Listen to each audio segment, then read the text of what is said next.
Halo semuanya, perkenalkan saya Anita Rizky Carolina dari Fakultas Ilmu Keperawatan Universitas Indonesia. Pada kesempatan kali ini saya akan memberikan informasi kepada teman-teman semua tentang gizi seimbang khususnya pada balita. Nah, selamat menonton ya. Jadi, saya akan mulai dari outline. Yang pertama adalah definisi gizi seimbang, lalu yang kedua adalah prinsip gizi seimbang, dan yang terakhir adalah kebutuhan gizi seimbang pada balita. Kita mulai dari yang pertama nih, apa sih itu gizi seimbang? Jadi gizi seimbang itu adalah susunan pangan yang kita butuhkan dalam tubuh yang mengandung zat gizi dengan jumlah sesuai dengan kebutuhan tubuh pula. Nah, apa aja sih zat-zat seimbang tersebut ataupun zat-zat gizi yang dibutuhkan itu? Yang pertama adalah karbohidrat, lalu ada protein, lalu ada lemak, dan yang terakhir ada vitamin dan mineral. Jadi keempat zat ini nih kita dapatkan dari mana sih? Yang pertama adalah makanan pokok. Makanan pokok biasanya mengandung karbohidrat. Lalu yang kedua adalah lauk pauk yang biasanya mengandung protein. Lalu ada sayuran, buah-buahan, dan air yang mengandung vitamin dan mineral. Lalu gizi seimbang ini ataupun asupan nutrisi yang kita butuhkan juga harus didukung oleh faktor yang lainnya, yaitu ada aktivitas fisik dan juga perilaku hidup bersih dan sehat. Tentunya kita juga harus mempertahankan berat badan normal untuk mencegah masalah gizi yang berkelanjutan. Nah, untuk outline selanjutnya, mengapa sih gizi seimbang itu penting bagi balita? Baik, nah karena 1000 hari pertama kehidupan dalam masa sejak anak di kandungan sampai anak berusia 2 tahun atau dikenal dengan periode emas. Nah, periode emas ini adalah di mana anak itu sedang bertumbuh dengan pesat-pesatnya, lalu anak juga sedang mengalami pertumbuhan dan perkembangan yang optimal, baik secara kognitif ataupun motoriknya, sehingga asupan nutrisi ini sangat diperlukan untuk menunjang hal tersebut. Lalu apa sih dampaknya nih kalau misalnya kita tidak menjaga gizi seimbang pada si adik atau pada anak? Yang pertama, anak akan tidak cerdas karena pertumbuhan otak terhambat karena kurangnya tadi suplai nutrisi yang diberikan. Yang kedua, anak akan berpotensi menjadi pendek atau stunting sehingga pertumbuhannya pun terhambat. Yang ketiga, anak menjadi mudah lemah dan mudah sakit karena tidak ada proteksi yang diberikan dari asupan nutrisi yang adekuat. Lalu anak akan sulit mengikuti pelajaran saat bersekolah atau saat di sekolah nih. Nah, lalu bagaimana sih caranya agar kebutuhan gizi tersebut dapat terpenuhi? Nah, kita menggunakan beberapa pedoman gizi seimbang nih yang berlaku di Indonesia. Yang pertama adalah tumpeng gizi seimbang. Oke, bisa teman-teman lihat sendiri di layar. Sudah terdapat piramida makanan yang di dalamnya sudah ada penjelasan tentang zat-zat apa aja yang kita butuhkan, lalu dalam porsi berapa banyak sih yang kita butuhkan. Nah, yang pertama dari kuncup yang teratas yaitu membatasi gula, garam, dan minyak bagi si adik, dan ini berlaku juga untuk kita. Dalam satu hari itu kita harus mengkonsumsi semaksimalnya gula itu 4 sendok makan, garam 1 sendok teh, dan minyak 5 sendok makan. Lalu di urutan yang kedua itu adalah protein, nah atau lauk pauk nih. Di dalamnya itu bisa kita dapatkan dari ikan, telur, susu, tahu, tempe. Nah, itu sebanyak 2-4 porsi. Lalu untuk buah-buahan yang kita butuhkan dalam satu hari adalah 3-4 porsi. Untuk buah-buahan 2-3 porsi maksud saya. Lalu kalau untuk sayur-sayuran 3-4 porsi. Lalu yang terakhir adalah makanan pokok kita atau yang kita dapatkan dari nasi, dari ubi-ubian, atau dari jagung. Nah, ini sebanyak 3-4 porsi. Nah, tentunya piramida makanan ini harus diiringi dengan aktivitas yang lainnya, yaitu dengan mencuci tangan atau pola hidup bersih dan sehat tadi, memantau berat badan, lalu dengan aktivitas dan olahraga. Dan jangan lupa, kita juga tetap harus memenuhi kebutuhan mineral dalam tubuh kita. Didapatkan dari mana sih? Dari air putih. Kita dapat minum air putih sebanyak 8 gelas, dan tentunya ini juga berlaku bagi balita di rumah ataupun adik kita di rumah. Oke. Yang kedua adalah isi piringku.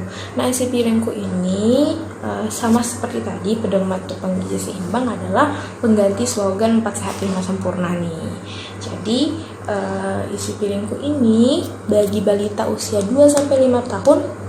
Nah, ini di layarnya ada piring dan juga penjelasan berapa banyak atau berapa persen yang kita butuhkan untuk kebutuhan si adik dalam satu kali makan.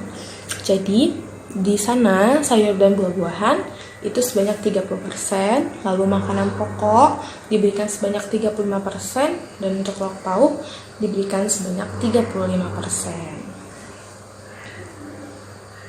Sama seperti tadi, tentunya ini juga harus diiringi dengan aktivitas dan kegiatan yang bermanfaat lainnya. Ya, oke. Ini ada 10 pesan gizi seimbang yang diberikan oleh Kemenkes. Yang pertama adalah mengkonsumsi aneka ragam makanan pokok. Aneka ragam ini bisa kita dapatkan dari nasi putih, nasi merah, buah-buahan, jagung. Nah, tugasnya untuk ibu-ibu di rumah nih, atau mungkin untuk kakak-kakak di rumah, untuk memvariasikan makanan bagi si adik sehingga adik dapat makan dengan lahap apa yang kita berikan. Lalu yang kedua adalah membatasi konsumsi pangan manis, asin, dan berlemak. Nah, zat-zat ini tentunya sangat berpengaruh terhadap kesehatan si kecil. Salah satu contohnya adalah obesitas, karena seperti kita tahu apa yang berbahaya tidak baik sama berlakunya untuk makanan yang terlalu manis, asin, dan berlemak. Yang ketiga adalah lakukan aktivitas fisik dan pertahankan berat badan ideal. Nah, ibu-ibu dan kakak-kakak di sini bisa mengajak adik untuk senam di rumah, atau mungkin jalan santai, atau mungkin lari keliling komplek, atau bersepeda, berenang, dan lain-lain sebagainya. Dan juga tentunya dengan aktivitas lainnya yang bermanfaat, bisa dengan bermain, melukis, mewarnai, atau mungkin mengajarkan berhitung, dan membantu si adik juga dalam misalnya pekerjaannya di sekolah dan lain-lain sebagainya. Dan juga ibu-ibu dan kakak dapat memantau berat badannya nih setiap bulannya dengan berkunjung ke pelayanan kesehatan, atau mungkin menyediakan timbangan sendiri nih, timbangan berat badan di rumah masing-masing. Lalu yang keempat adalah mengkonsumsi lauk pauk mengandung protein tinggi. Protein tinggi ini bisa kita dapatkan dari ikan, tahu, ataupun tempe, susu, dan lain sebagainya. Lalu mencuci tangan pakai sabun dengan air mengalir di tengah pandemi ini, tentunya cuci tangan juga sangat diperlukan, dan ini kita harus mengajarkan pada adik sejak dini agar kebiasaan ini terus dilanjutkan sampai ia dewasa nanti. Lalu yang keenam adalah sarapan pagi. Nah, kenapa sih sarapan pagi ini penting? Karena sarapan pagi itu dapat memberikan semangat buat adik, dan juga dapat bermanfaat juga nih buat perkembangan kognitifnya saat dia di sekolah, sehingga dia tidak lemah, lesu, ataupun tidak bersemangat. Lalu yang ketujuh, minum air putih yang cukup dan aman. Yang kedelapan, makan buah dan sayur, karena buah dan sayur sangat mengandung vitamin dan mineral yang tinggi yang bermanfaat juga bagi kebutuhan asupan nutrisi bagi si adik. Lalu membaca label pada kemasan pangan, kita dapat membaca apa aja yang terkandung dalam zat-zat itu, lalu komposisinya, dan juga expirednya. Lalu yang terakhir, syukuri dan nikmati aneka ragam makanan, karena dengan kita bersyukur maka setiap makanan yang kita konsumsi akan sangat bermanfaat bagi tubuh kita. Oke, lalu apa saja yang dibutuhkan? Oke, kalau kita tahu nih bahwa program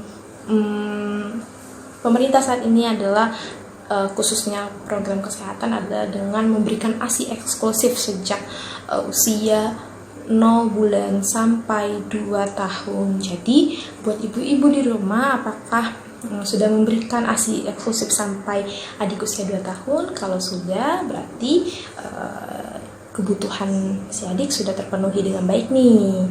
Lalu untuk usia 2-5 tahun yaitu balita, makan 3 kali sehari bersama keluarga, perbanyak makanan kaya protein, sayur, dan juga buah-buahan, batasi makanan asin, manis, berlemak, minum air putih, dan juga membiasakan aktivitas fisik seperti yang sudah saya jelaskan sebelumnya. Jadi anak 2-5 tahun itu sudah bisa makan makanan padat seperti kita orang dewasa. Oke, udah selesai. Ini sumber yang saya gunakan. Terima kasih buat teman-teman yang sudah menonton video ini. Semoga informasinya bermanfaat. Semoga kita diberikan kesehatan selalu, dan juga semoga ibu-ibu dan juga kakak-kakak di rumah bisa menerapkan gizi seimbang ini dengan pedoman tadi, tumpeng gizi dan juga isi piringku bagi adik atau mungkin anak di rumah. Oke, terima kasih semuanya sudah menonton video ini. Sampai jumpa di video selanjutnya.